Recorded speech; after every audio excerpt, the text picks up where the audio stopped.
28. 그때 저는 세상 물정 같은 건 잘 몰랐어요. 그저 가슴 뛰는 설렘.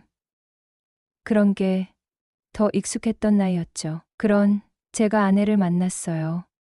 나중에 장모님이 되실 분이 소개해준 자리였는데 어색한 공기만 흐르던 레스토랑 한 구석에서 창밖 햇살보다 더 환하게 웃던 그녀를 처음 봤을 때 딱 알겠더라고요. 아, 이 사람이 내 운명이구나. 오래전부터 알던 사이처럼 편안하면서도 온몸의 세포가 짜릿하게 깨어나는 듯한 낯선 떨림. 그녀 목소리, 작은 손짓 하나하나가 제 심장을 어찌나 뛰게 만들던지요. 첫눈에 반한다는 거 흔한 말이지만 정말 강력한 끌림이었어요. 우리 연애요?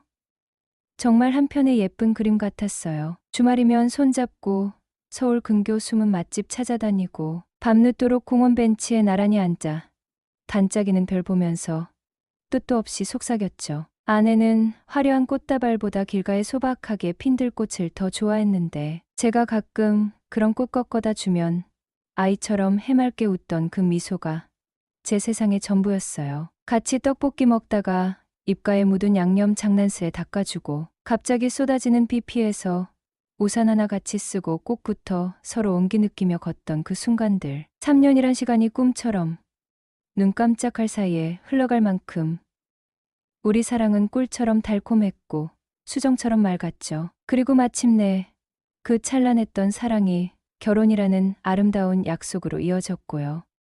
결혼하고 나서는 연애 때의 설렘과는 또 다른 깊고 안정된 행복이 찾아왔어요. 아침에 눈 뜨면 옆에 새근새근 잠든 아내의 온기가 느껴졌고 지친 하루 끝 퇴근길엔 아내가 정성껏 차려준 따뜻한 저녁상이 기다렸죠. 같이 장 보고 주말엔 소파에 나란히 기대 앉아 영화 보고 가끔 양가 부모님 찾아뵙고 소소한 일상 나누고 아내의 따뜻한 미소와 함께한 하루하루가 제 가슴속 깊은 곳에 영원히 지워지지 않을 소중한 추억으로 새겨졌어요.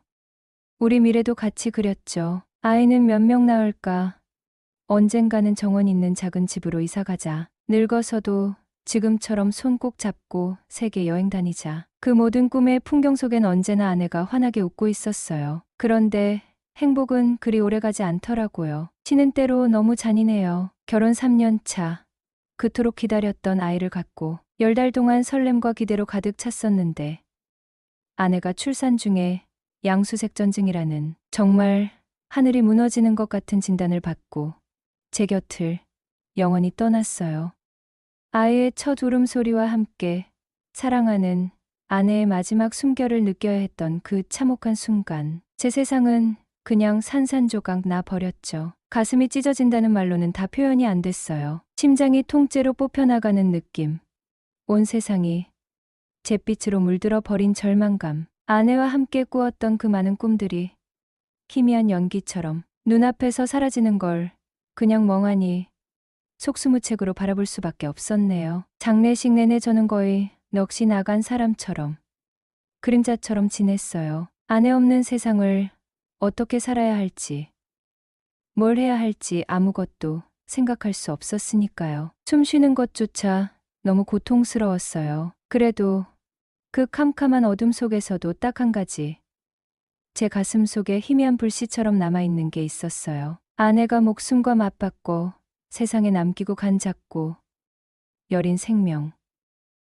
제 아이를 지켜야 한다는 거. 그것만이 아내에 대한 제 마지막 사랑이자 제가 짊어져야 할 무거운 책임이었죠. 피덩이 같은 아이를 제대로 돌보려면 누군가의 도움이 절실했고 결국 아내를 잃은 깊은 슬픔을 같이 나눌 수 있는 장모님과 한 집에서 살기로 어렵게 결정했어요. 처음엔 서로 마주보는 것조차 슬픔을 떠올리게 해서 힘들었지만 손주를 향한 장모님의 헌신적인 사랑, 그리고 저를 친아들처럼 안쓰럽게 다독여주시는 따뜻함 덕분에 서로에게 기댈 수 있는 유일한 버팀목이 되어주며 그 힘겨운 시간을 함께 견뎌냈죠. 그렇게 장모님과 한 집에서 지낸 지도 어느덧 5년이란 길고도 짧은 세월이 흘렀네요. 아이는 해맑은 웃음을 세상에 선물하는 사랑스러운 유치원생으로 무럭무럭 자라주었고 장모님과 저는 이제 어색함 없이 서로의 안위를 챙기는 또 다른 의미의 가족이 됐어요.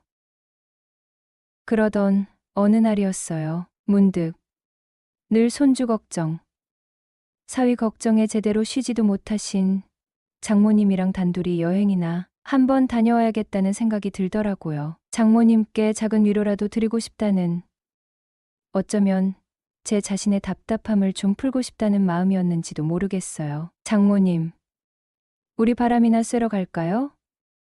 설악산 쪽으로 괜찮은 콘도 하나 예약해볼까 하는데요. 설악산.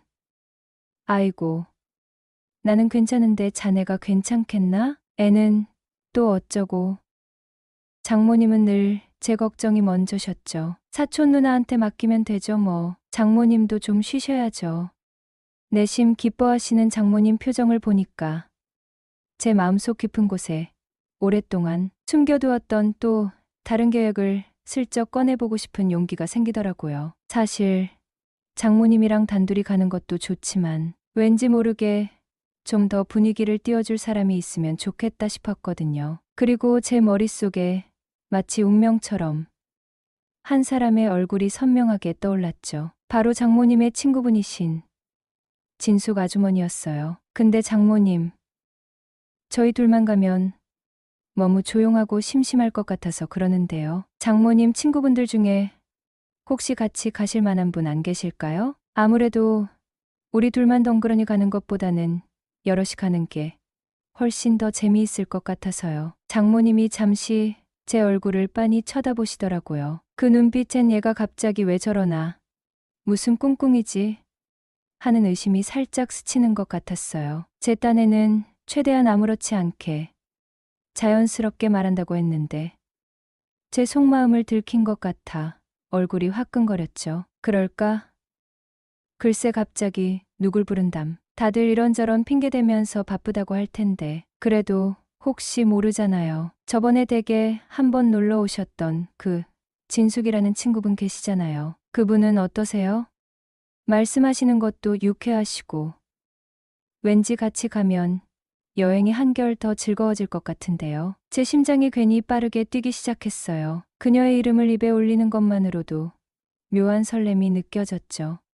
제 말에 장모님 눈이 살짝 커지시는 게 느껴졌어요. 제 마음을 읽으신 걸까요? 뭐야, 자네 혹시 진숙이한테 다른 생각이라도 있는 거 아니야? 장모님의 예리하고 직설적인 질문에 속으로는 헉하고 뜨끔했지만 애써 태어난 척, 아무렇지도 않은 척 웃으면서 둘러댔어요. 에이, 장모님도 참 무슨 그런 말씀을요. 그냥 아무래도 생판 처음 보는 사람보다는 그래도 몇 번 뵙고 얼굴이라도 익힌 분이 훨씬 더 편할 것 같아서 그런 거죠. 그리고 그분 성격도 둥글둥글하니 좋으시잖아요. 어색하지 않고요. 그래. 진숙이 성격이 쾌활하고 좋긴 하지. 싹싹하고 또 지금 혼자 사니까 시간 내기도 다른 친구들보다는 한결 수월할 테고 말이지. 한번 연락이나 해볼까? 네.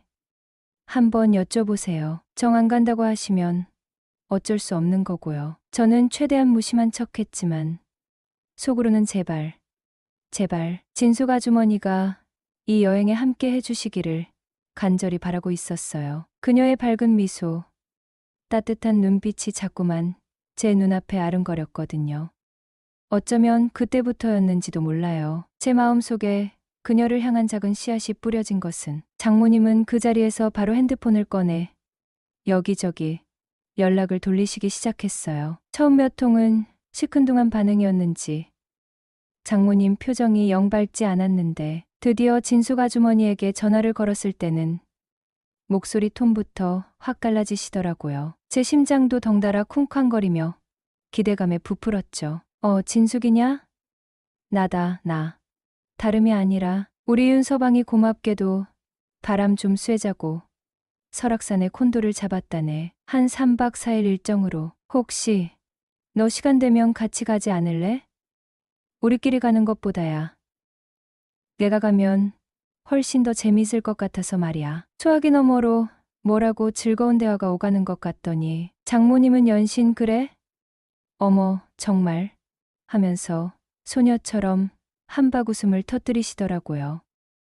제발 제발 속으로 빌고 또 빌었어요. 그녀가 이 여행에 함께 하기를. 이야기가 아주 순조롭게 잘 풀리는 모양이었어요. 잠시 후에 전화를 끄는 장모님이 저를 보면서 환한 미소와 함께 낭낭한 목소리로 말씀하셨죠. 됐다. 됐어.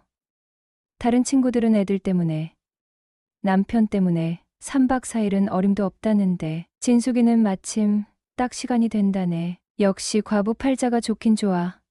혼자니 얼마나 홀가분하게 움직일 수 있겠어. 허허허. 정말 잘 됐네요. 장모님. 그럼 훨씬 더 신나고 즐거운 여행이 될 수 있겠어요. 저는 안도의 한숨과 함께 가슴 깊은 곳에서부터 은근하고 짜릿한 기대감이 파도처럼 세차게 밀려오는 것을 느꼈어요. 왠지 모르게 이번 여행이 제 인생에 아주 특별한, 어쩌면 운명적인 전환점이 될지도 모른다는 강렬한 예감이 들었거든요. 진숙 아주머니, 그녀를 처음 만난 건 약 1년 전쯤 장모님 댁에 잠시 들렀을 때였어요. 장모님과 동갑내기 친구라고 하셨지만 훨씬 젊고 세련된 분위기를 풍기셨죠. 깔끔하면서도 우아함이 느껴지는 옷차림, 은은하게 풍겨오는 고급스러운 향수 냄새, 그리고 무엇보다 단아하면서도 어딘지 모르게 사람의 마음을 끌어당기는 묘한 매력이 있으셨어요. 특히 웃을 때 살짝 휘어지는 아름다운 눈매와 도톰한 입술은 뭐랄까, 단순히 예쁘다는 말로는 다 표현할 수 없는 성숙한 여인만이 가질 수 있는 농염함과 관능미 같은 것이 느껴졌죠. 그때 그녀를 보고 잠시 넋을 잃었던 제 자신이 당황스러웠던 기억이 아직도 제 머릿속에 생생하게 남아있어요. 그때부터였을까요? 제 마음 한구석, 아주 깊은 곳에 그녀의 이미지가 마치 한 폭의 아름다운 그림처럼 잔상으로 남아있었던 것이, 그녀를 떠올릴 때마다 가슴 한구석이 아릿하게 저려오는 것을 느꼈죠. 그녀에 대해 제가 아는 것이라고는 장모님과의 대화를 통해 어깨너머로 어렴풋이 들은 단편적인 이야기들 뿐이었어요. 그녀 역시 젊은 나이에 남편과 사별하고 홀로 아들을 훌륭하게 키워냈다고 하더라고요. 결혼한 그 해 겨울에 아들을 낳고 평범하지만 더없이 행복한 가정을 꾸리던 소박한 주부였는데 하늘의 시샘이었을까요? 결혼 5년 만에 남편이 불의의 교통사고로 허망하게 세상을 떠났다고 했어요. 그때 그녀 나이가 채 30도 되지 않았다고 들었죠. 그 어린 나이에 얼마나 큰 슬픔과 절망을 겪었을까요? 친정에서는 젊은 나이에 혼자 된 딸이 안쓰러워 재혼을 간곡히 권했고, 시아버지 역시 혼자 사는 며느리와 함께 지내는 것이 여러모로 불편하다며 좋은 사람이 있으면 다시 시작하기를 바라셨다고 하더군요. 하지만 그녀는 재혼을 할 수가 없었대요. 바로 눈에 넣어도 아프지 않을 어린 아들 때문이었죠. 피덩이 같은 아들을 홀시아버지에게만 덩그러니 맡겨두고 제 살기를 찾아 떠날 수는 없다고, 그래서 가슴 아프지만 재혼을 포기했었다고 하더라고요. 그 후로 시아버지와 아들, 그렇게 셋이서 한 집에 살며 온갖 역경을 헤치고 억척같이 아들을 키워냈대요. 그렇게 험난한 세월이 흘러 어느덧 그녀의 나이도 50이 되었고, 아들은 반듯하게 대학을 졸업해 모두가 부러워하는 대기업에 당당히 취직했고, 재작년에는 어여쁜 아가씨와 결혼해서 분가까지 했다고 하더군요. 이제는 정말로 홀가분하게 오롯이 혼자만의 시간을 보내고 있는 중이었어요. 그녀의 삶의 이야기는 제게 깊은 감동과 함께 왠지 모를 동질감을 느끼게 했죠. 제가 그녀에게 조금 더 특별하고 깊은 감정을 품게 된 결정적인 계기는 약 3개월 전쯤의 일이었어요. 그날도 진숙 아주머니가 우리 집에 잠시 놀러 오셨는데 저는 거실에서 아이와 함께 블록 쌓기를 하며 놀아주고 있었고, 장모님과 진숙 아주머니는 부엌 식탁에 마주 앉아 도란도란 정겹게 이야기를 나누고 계셨죠. 무심코 제 귀에 들려온 그들의 대화가 제 마음에 잔잔하지만 깊은 파문을 일으켰어요. 진숙아, 이제 아들도 다 키워서 번듯하게 분가시켰겠다. 그동안 모시던 시아버지도 편안히 보내드렸겠다. 정말 너 혼자인데 이젠 정말 남자 생각 같은 건 통 안 나는 거니? 장모님의 조심스러운 물음에 진숙 아주머니는 희미하게, 하지만 어딘지 모르게 쓸쓸함이 묻어나는 미소를 지으며 대답하시더라고요. 그 웃음 뒤에 숨겨진 깊은 외로움이 제 가슴을 아프게 찔러왔죠. 글쎄다 솔직히 말하면 영감 없어서 외롭다거나 남자가 간절히 그립다거나 그런 생각은 별로 안 하고 정신없이 살았는데 이상하게도 최근에 아들 녀석까지 내 곁을 떠나고 나니 텅 빈 집에 밤늦게 혼자 덩그러니 있는 게 참 견디기 힘들더라. 밤에는 이런저런 생각에 잠도 잘 안 오고 아침에 일어나 밥도 혼자 먹으려니 꼭 모래알 씹는 것처럼 맛도 없고 괜히 나도 모르게 눈물만 핑 돌 때가 많아. 그녀의 목소리에는 짙은 외로움과 사무치는 쓸쓸함 그리고 말 못할 허전함이 깊게 배어 있었어요. 그리고 잠시 후 저는 그녀가 손수건으로 아무도 모르게 조용히 눈가를 찍어내는 모습을 보았죠. 애써 아무렇지 않은 척 꿋꿋하게 감정을 추스르려는 듯했지만 가늘게 떨리는 그녀의 어깨는 그녀의 깊은 슬픔과 외로움을 고스란히 드러내고 있었어요. 그 애절하고 안쓰러운 모습, 평소에는 늘 밝고 강인해 보였던 그녀의 여리고 상처받은 속내를 본 순간 이상하게도 제가 그녀를 따뜻하게 안아주고 그녀의 아픔을 보듬어주고 싶다는 강렬한 충동을 느꼈어요. 어쩌면 그것은 단순한 연민이었을지도 모르고 혹은 제 안에 아직 채 아물지 않은 아내에 대한 깊은 그리움이 비슷한 상실감을 가진 그녀에게 투영된 것일 수도 있었죠.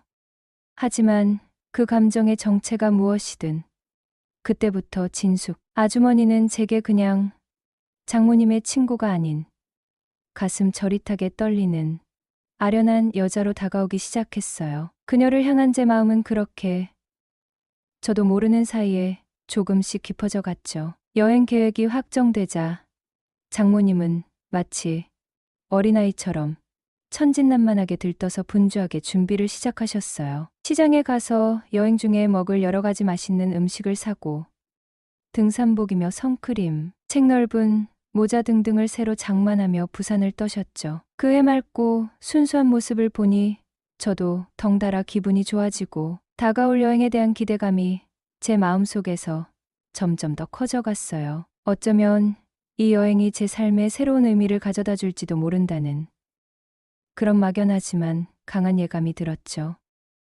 여행 당일 아침, 약속 시간보다 조금 일찍 진숙 아주머니가 우리 집으로 오셨어요. 초인종 소리에 괜히 설레고 두근거리는 마음으로 현관문을 열자 눈부시게 환한 미소와 함께 그녀가 제 앞에 서 있었죠. 제 심장이 또 한 번 크게 요동치며 제멋대로 뛰기 시작했어요. 어서 오세요, 아주머니. 제 목소리가 저도 모르게 살짝 떨려 나왔어요. 윤서방, 오랜만이네. 이렇게 좋은데 같이 가게 해줘서 정말 고마워. 하아, 별 말씀을요. 어서 들어오세요. 뒤이어 장모님이 방에서 나오시며 반갑게 맞이하셨죠. 어머, 진숙이 왔어? 아이고, 윤서방. 어서 인사하게. 네. 벌써 인사드렸습니다. 어머나, 우리 윤서방. 한동안 못 본 사이에 더 멋있어졌네. 진숙 아주머니는 넉살 좋게 웃으며 제 어깨를 가볍게 툭 치셨어요. 그 친근한 스킨십에 제 얼굴이 살짝 달아오르는 것을 느꼈죠. 그녀는 작은 옷가방 하나를 들고 있었는데 평소보다 훨씬 가볍고 편안한 차림이었죠. 깨끗한 흰색 반소매 티셔츠에 활동적으로 보이는 청바지 반바지. 그런데 그 평범하고 수수한 옷차림이 어찌나 제 마음을 강하게 사로잡던지요. 살짝 드러난 매끈하고 하얀 팔과 다리, 그리고 티셔츠 아래로 은근히 드러나는 아름다운 몸매의 곡선이 자꾸만 제 시선을 끌었어요.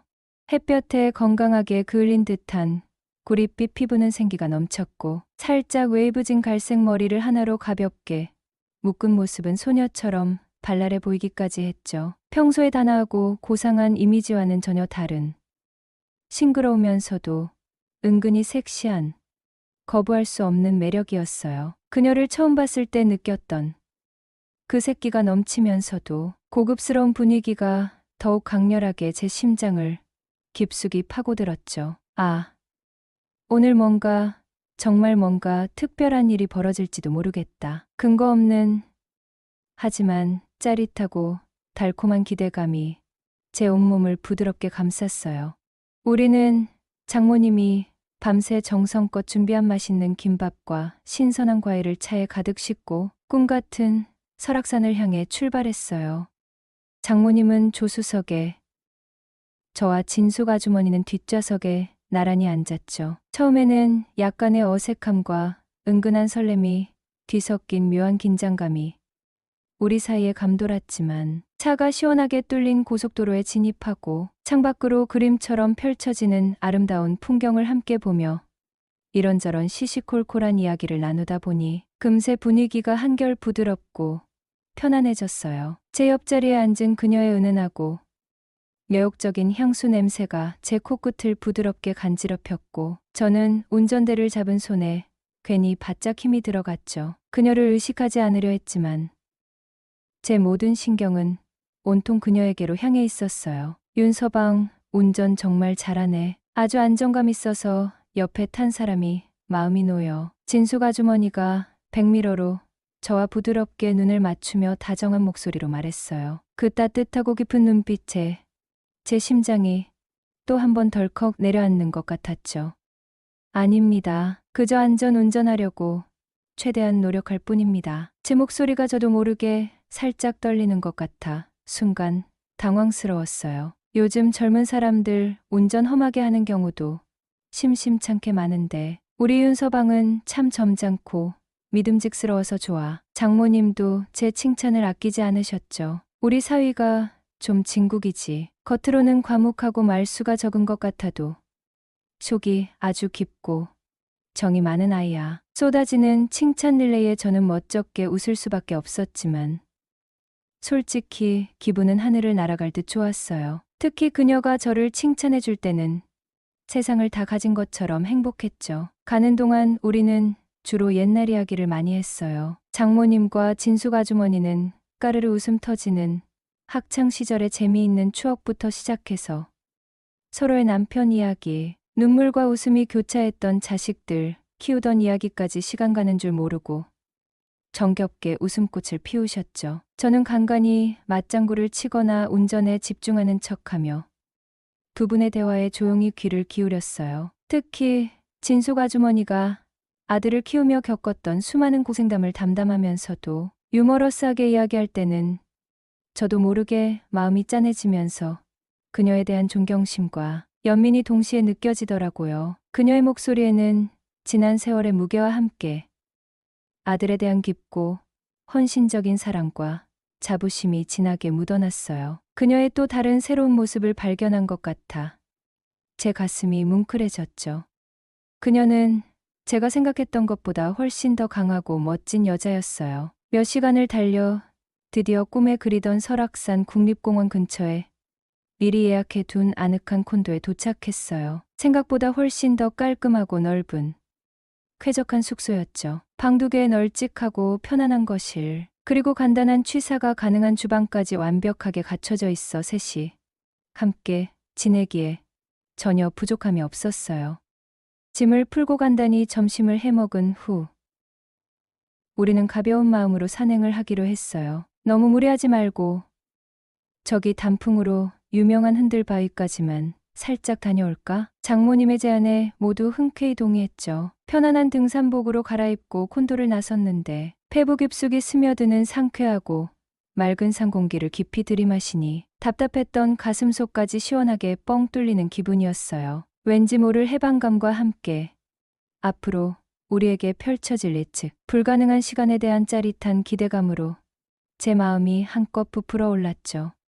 초입은 비교적 완만했지만 조금씩 경사가 가팔라지기 시작했어요. 장모님은 평소 꾸준한 운동으로 다져진 체력 덕분인지 생각보다 가볍고 빠르게 올라가셨지만 진숙 아주머니는 조금 힘겨워하는 기색이 역력했죠. 그녀의 하얀 이마에는 어느새 송골송골 땀방울이 맺혀 있었어요. 아이고, 나 죽겠다. 평소에 운동 좀 열심히 해둘 걸 그랬나 봐. 숨이 턱까지 차네. 가쁜 숨을 몰아쉬며 이마에 송골송골 맺힌 땀을 연신 손등으로 닦아내는 그녀의 모습이 안쓰러우면서도 한편으론 왠지 모르게 아이처럼 귀엽고 사랑스러워 보였어요. 제 마음이 자꾸만 그녀에게로 향했죠. 그녀를 돕고 싶다는, 그녀의 곁을 지켜주고 싶다는 강한 열망이 제 안에서 꿈틀거렸어요. 아주머니, 괜찮으세요?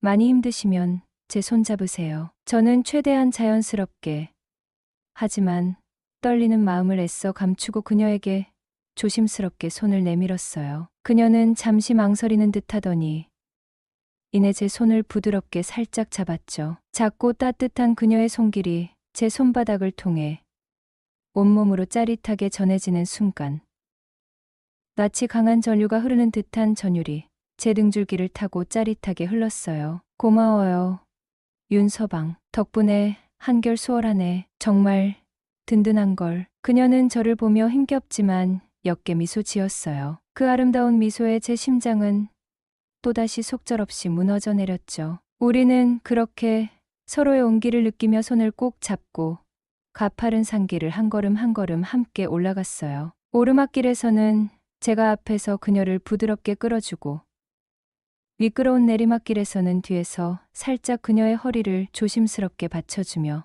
자연스럽게, 하지만 가슴 떨리는 스킨십이 이루어졌죠. 그때마다 그녀의 은은하고 매혹적인 체향이 제 코끝을 아찔하게 스쳤고, 저는 애써 아무렇지 않은 척, 태연한 척 했지만 온 신경이 그녀에게로 쏠려 있었어요. 그녀의 작은 숨소리, 옷깃 스치는 소리 하나하나가 제 귀에는 마치 아름다운 음악처럼 너무나도 선명하고 달콤하게 들렸죠. 한참을 그렇게 서로에게 의지하며 꿈결처럼 아름다운 산길을 올라가던 중이었어요. 제법 경사가 심하고 울퉁불퉁한 돌계단을 조심스럽게 내려오려는데 갑자기 악 하는 날카로운 짧은 비명과 함께 진숙 아주머니가 발을 그만 헛디뎌 아래쪽으로 중심을 잃고 미끄러졌어요. 어머나, 진숙아, 괜찮아. 장모님이 깜짝 놀라 소리쳤고, 저도 순간적으로 심장이 덜컥 내려앉으며 멎는 줄 알았어요. 급하게 아래로 정신없이 달려 내려가 보니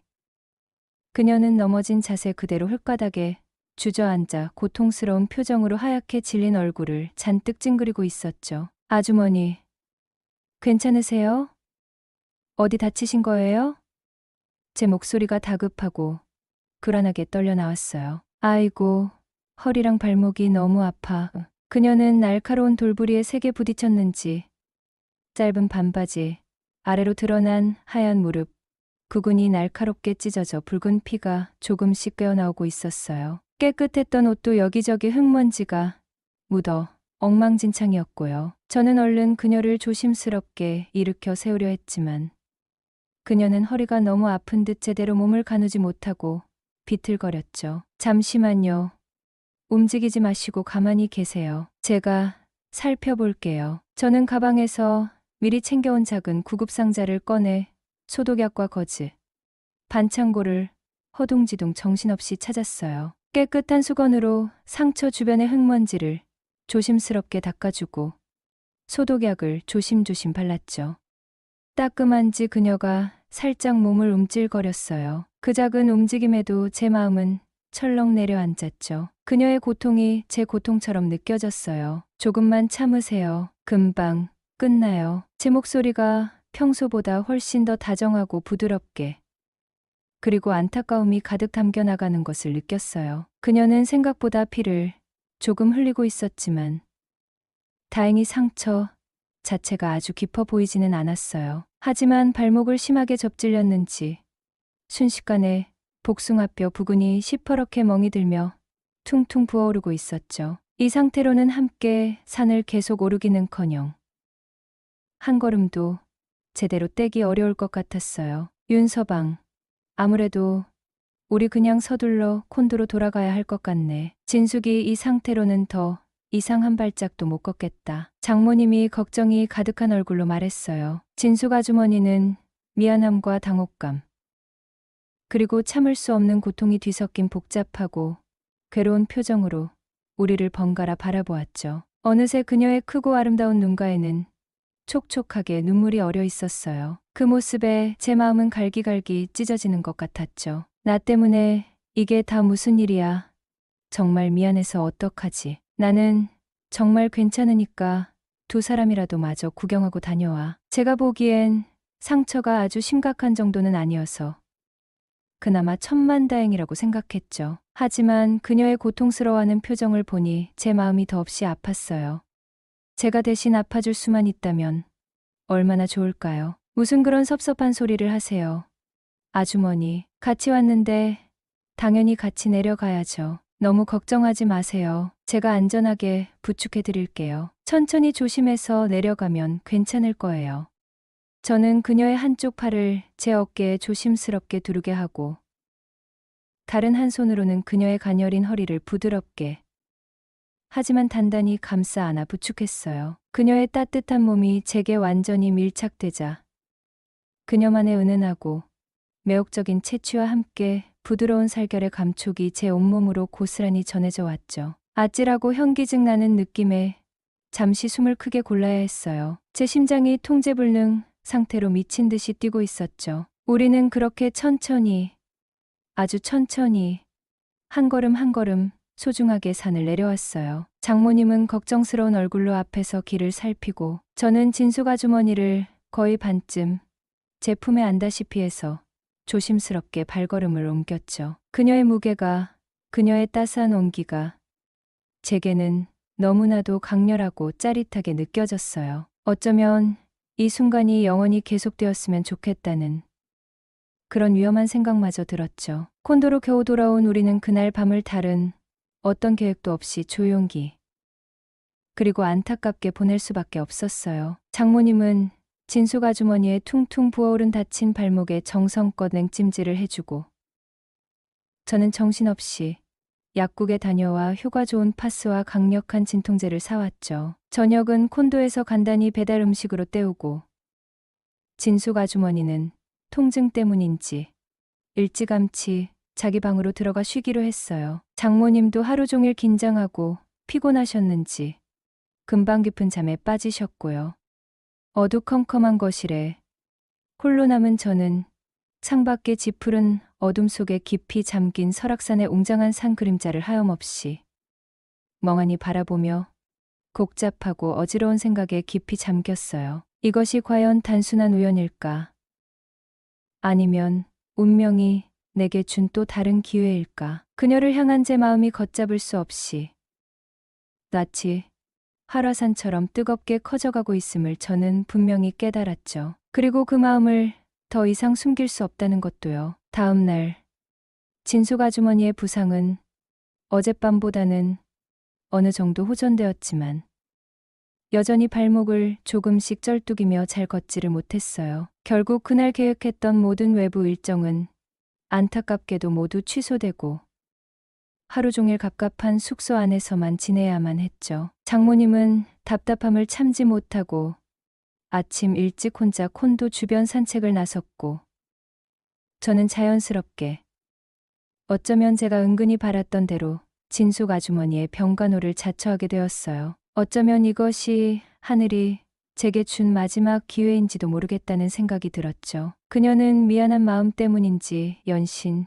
제 눈치를 살폈죠. 그 모습마저도 제 눈에는 한없이 사랑스럽고 안쓰러워 보였어요. 윤서방, 정말 미안해서 어떡하지. 나 때문에 여기까지 와서 제대로 된 구경도 하나도 못하고 이게 다 뭐야. 내 이놈의 발목이 이렇게 결정적인 순간에 말썽을 부릴 줄은 정말 꿈에도 몰랐네. 괜찮습니다. 아주머니, 사람 일이라는 게 다 그런 거죠 뭐. 너무 그렇게 신경 쓰지 마세요. 그보다 발목은 좀 어떠세요? 아직도 많이 아프신가요? 저는 그녀의 퉁퉁 부은 발목에 새로 시원한 파스를 정성껏 깔아주며 최대한 다정하고 부드러운 목소리로 물었어요. 그녀는 소파에 편안히 앉아 아픈 다리를 쭉 뻗고 있었는데 짧은 반바지, 아래로 드러난 매끈하고 하얀 다리 라인이 자꾸만 제 시선을 강하게 사로잡았죠. 애써 다른 곳으로 시선을 돌리려 했지만 쉽지 않았어요. 제 심장이 또다시 제멋대로 뛰기 시작했죠. 어젯밤보다는 훨씬 좋아졌어. 윤서방이 밤늦게 약도 바로 사다 주고. 이렇게 아침부터 세심하게 신경 써줘서 그런가 봐. 정말 너무너무 고마워. 자네가 없었으면 나 정말 어떡할 뻔했어. 그녀는 진심으로 고마워하는, 그리고 어딘지 모르게 수줍어하는 듯한 표정으로 저를 가만히 바라보았어요. 그 촉촉하고 깊은 눈망울에 제 심장이 다시 한번 거세게, 그리고 걷잡을 수 없이 뛰기 시작했죠. 그 순간 저는 지금이 아니면 안 된다는 것을, 더 이상 제 마음을 숨길 수 없다는 것을 본능적으로 직감했어요. 제 마음을 솔직하게 표현할 절호에 어쩌면 마지막 기회라고 생각했죠. 그럼 저 나중에 제 소원이나 하나만 꼭 들어주시면 안 될까요? 제 갑작스러운 말에 그녀는 살짝 놀란 듯 커다란 눈을 더욱 동그랗게 떴어요. 그 모습이 어찌나 순수하고 귀엽던지요. 소원? 갑자기 무슨 뜬금없는 소원인데? 뭐 별건 아니고요. 혹시 장모님 몰래 저 여자 한 명만 꼭 소개시켜 주실 수 있으세요?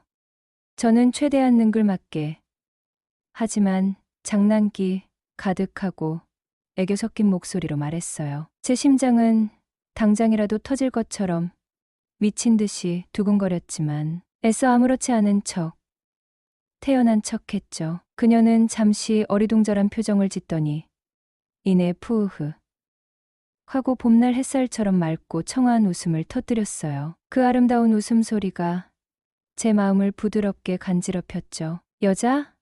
윤서방 또래 아는 여자가 글쎄. 내 주변에는 젊고 예쁜 아가씨가 통 없는데 어쩌나. 에이, 꼭 제 또래 아니어도 괜찮아요. 진숙 아주머니 친구분도 저는 언제든 대환영입니다. 저는 나이 같은 거 전혀 신경 안 써요. 제 말에 그녀의 웃음이 살짝 멎는가 싶더니 다시 묘한 장난기가 어린, 그리고 어딘지 모르게 의미심장한 눈빛으로 저를 빤히 바라봤어요. 그 깊고 매혹적인 시선에 제 얼굴이 사과처럼 화끈 달아오르는 것 같았죠. 내 친구를, 아이고, 윤서방, 나이 차이가 너무 많이 날 텐데 정말 괜찮겠어? 내 친구들이면 다 나랑 비슷한 또래인데. 저는 그런 거 전혀 신경 안 써요. 오히려 저는 나이가 좀 있는 분이 더 편하고 좋아요. 인생 경험도 풍부하시고 대화도 훨씬 더 깊이 있게 잘 통할 것 같고요. 저는 진심 반, 그리고 그녀의 마음을 떠보려는 작업 반으로 대답했어요. 그녀는 제 눈을 꿰뚫어 보려는 듯 가만히 들여다보며 잠시 깊은 생각에 잠기는 듯했죠. 그 짧고도 긴 침묵이 제게는 마치 영원처럼 아득하게 느껴졌어요. 제발, 제발 제 마음을 알아주기를. 그나저나 내 주변에는 마땅히 윤서방한테 소개시켜줄 만한 괜찮은 사람이 정말로 단 한 명도 없는데 어쩌나 다들 애 딸린 과부 아니면 이미 손주까지 본 할머니 된 친구들 뿐인데. 그녀는 정말로 진심으로 고민하는 듯한, 그리고 어딘지 모르게 안타까워하는 듯한 표정을 지었어요. 저는 이때다 싶어 용기를 내어 제 인생을 건 결정적인 한마디를 떨리는 목소리로 던졌죠. 그럼 다른 사람 찾을 필요 없이 진숙 아주머니가 저 한번 만나주시면 되겠네요.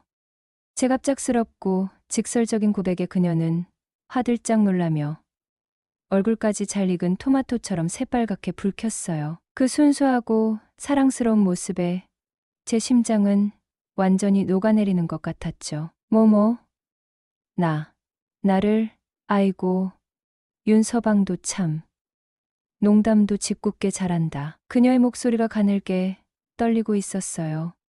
그녀도 저와 같은 마음인 걸까요? 농담 아닌데요. 저는 지금 이 순간 제 모든 진심을 담아 말씀드리는 겁니다. 혹시 제가 너무 어려서 그래서 싫으신 건가요? 저는 그녀의 흔들리는 눈을 똑바로, 아주 깊고 간절하게 쳐다보며 물었어요. 당황한 기색이 역력했지만 그녀는 제 뜨거운 시선을 피하지 않았죠. 잠시 숨막히는, 그리고 어쩌면 운명적인 어색한 침묵이 우리 사이에 흘렀어요. 그녀의 아름다운 눈빛이 미세하게, 하지만 분명하게 흔들리는 것을 저는 똑똑히 보았죠. 제 심장이 당장이라도 터져버릴 것만 같았어요. 윤서방, 자네 지금 나한테 그러니까 작업 거는 거야? 그녀가 간신히 가늘게 떨리는 목소리로 제게 물었어요. 저는 빙긋 세상에서 가장 부드러운 미소를 지으며 하지만 단호하고 확신에 찬 목소리로 대답했죠. 작업이면 어떻고 진심이면 또 어떤가요? 중요한 건 제가 지금 이 순간 아주머니께 엄청난 주체할 수 없는 호감을 느끼고 있다는 거죠. 그리고 이 마음을 더 이상 숨기고 싶지 않아요. 그렇게 우리는 한동안 짓궂으면서도 아슬아슬한 그리고 더없이 설렘 가득한 대화를 몇 마디 더 주고받았어요. 저는 냉장고에서 시원한 캔맥주를 꺼내 그녀에게 한 잔 권했고 그녀도 수줍게 고개를 끄덕이며 제 잔을 받았죠. 시원한 알코올 덕분인지 아니면 서로의 진심을 확인한 덕분인지 분위기는 한결 더 부드럽고 로맨틱하게 무르익었어요. 우리는 마치 오랜 연인처럼 서로의 속마음을 조금씩 아주 조금씩 더 솔직하게 내비치기 시작했죠. 그녀는 남편 사별 후 혼자서 외롭게 지내온 기나긴 세월에 사무치는 외로움, 다 큰아들을 떠나보내고 난 뒤에 밀려오는 깊은 허전함 등을 제게 솔직하고 담담하게 털어놓았고 저는 아내를 잃은 깊은 슬픔과 어린아이를 홀로 키우는 젊은 가장으로서의 무거운 책임감과 버거움을 진솔하게 이야기했어요. 우리는 서로의 아픔과 상처에 깊이 공감했고 그 깊은 공감대는 마치 강력한 자석처럼 우리 사이를 더욱 강하고 단단하게 끌어당겼죠. 그 운명 같았던 짧은 여행을 다녀온 후부터 우리의 관계는 눈에 띄게 그리고 극적으로 달라지기 시작했어요. 처음에는 그저 조심스럽게 하루에도 몇 번씩 짧은 문자로 서로의 안부를 묻는 정도였지만 점점 더 길고 깊은 전화 통화가 잦아졌고 급기야 우리는 장모님 몰래 단둘이 만나는 비밀스럽고 짜릿한 약속까지 잡게 되었죠.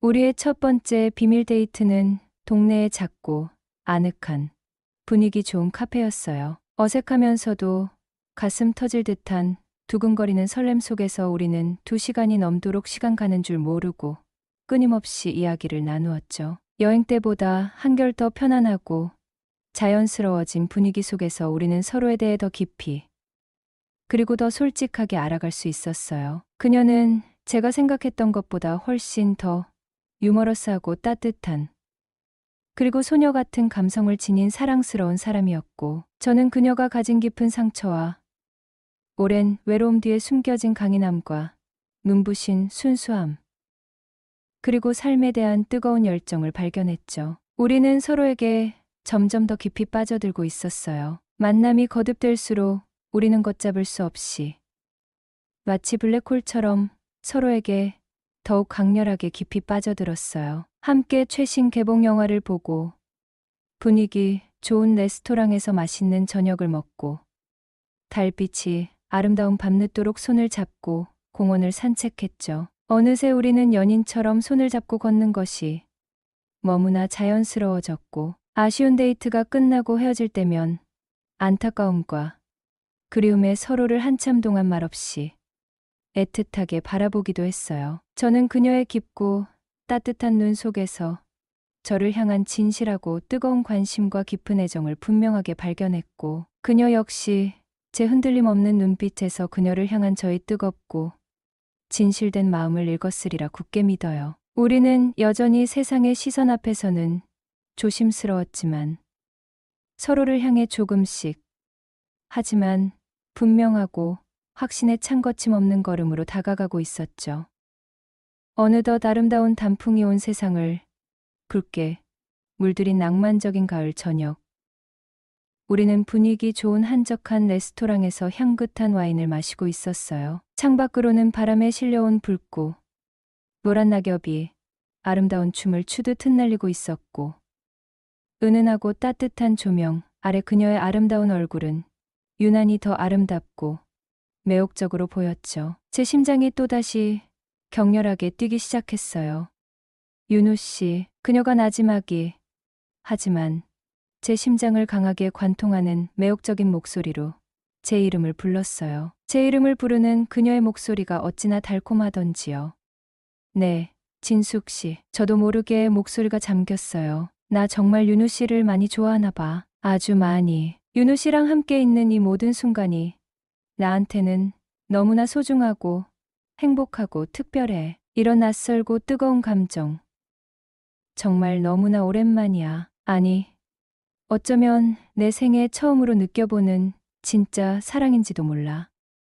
어느새 그녀의 크고 아름다운 눈가에는 촉촉한 감동의 물기가 어려 있었어요. 저는 테이블 위로 그녀의 가늘게 떨리는 손을 부드럽게 하지만 힘주어 꼭 잡았죠. 저도 마찬가지예요. 진숙 씨. 진숙 씨를 만난 건 제 인생에 정말 가장 큰 행운이고 축복이에요. 저도 진숙 씨를 많이, 이 세상 그 누구보다도 아주 많이 좋아합니다. 사랑합니다.